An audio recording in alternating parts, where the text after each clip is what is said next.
SC వర్గీకరణ అమల్లోకి రావడం సుప్రీంకోర్టు గ్రీన్ సిగ్నల్ ఇవ్వడం హర్షణీయమని ఎంఆర్పీఎస్ సీనియర్ నాయకుడు కొత్తపల్లి సంజయరావు అన్నారు. ఎస్సీ వర్గీకరణ అమలుపై హర్షం వ్యక్తం చేస్తూ శుక్రవారం జగ్గంపేటలో బాబు జగజ్జీవన్ విగ్రహానికి పూలమాలలు వేసి నివాళులర్పించారు. ఈ సందర్భంగా కొత్తపల్లి సంజయరావు మాట్లాడుతూ 1994 నుంచి 2024 వరకు కూడా ఎన్నో పోరాటాలు చేశామన్నారు. ఎస్సీ వర్గీకరణలో భాగంగా ఉపకులాలకు న్యాయం జరిగిందన్నారు. మందకృష్ణ మాదిగ నేతృత్వంలో ఎన్నో పోరాటాలు చేసి 30 సంవత్సరాల తర్వాత వర్గీకరణ అమల్లోకి వచ్చిందన్నారు. దీని ద్వారా ఉపకులాల్లో అందరికీ రిజర్వేషన్లు అమలవుతాయన్నారు. ఉద్యోగాలు, రాజకీయాల్లో కూడా ఎస్సీ వర్గీకరణ ఏబిసిడి ద్వారా రిజర్వేషన్ వస్తుందన్నారు. కార్యక్రమంలో ఎంఆర్పీఎస్ నాయకులు పాల్గొన్నారు. రాష్ట్రవాదులు ఏ అంటే అయ్యి మేము భార్య పిల్లలను కూడా వదులుకుని మరి చాలా కార్యక్రమాలు 30 సంవత్సరాల నుంచి కూడా 1994 నుంచి 2024 ఆగస్టు 1వ తారీఖుని ఈ వర్గీకరణ మరి అమల్లోకి వచ్చింది.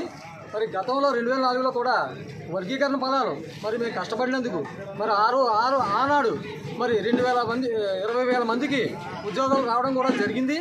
మరి కృష్ణాని గారు ప్రతిఫలం, మరి మేము అందరం కష్టపడిన ప్రతిఫలం.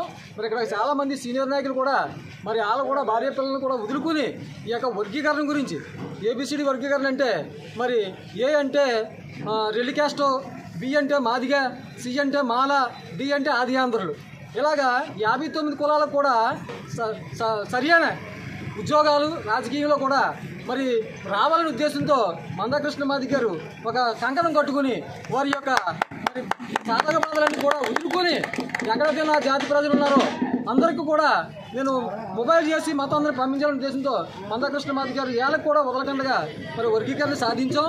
మరి ప్రతి ఒక్కరు కూడా ఏబిసిడి అంటే మరి సి కేటగిరీలో ఉన్నటువంటి వాళ్ళకి మాలకి జగ్గంపేటలో ఎస్సీ రిజర్వ్డ్ అయిందనుకోండి, అది మాలనే చేయాలి పోటీ.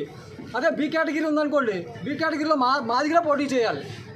అదేవిధంగా ఏ కేటగిరీలో ఉందనుకోండి అలా రిలీజ్గా పోటీ చేయాలి.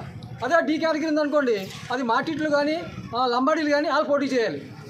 ఆ రిజర్వేషన్ హై స్కూల్లో 10 ఉద్యోగాలు ఉన్నాయనుకోండి అదే కేటగిరీలో మరి చేయాలనే ఉద్దేశంతో మందకృష్ణ మాదిగ గారు ఇప్పటికీ కూడా మరి ఈ వర్గీకరణకి మరి 7గురిని కంపెనీ చేసి అందులో 6గురు ఒకే చేశారు, ఒకరు జీరోలో ఉన్నారు.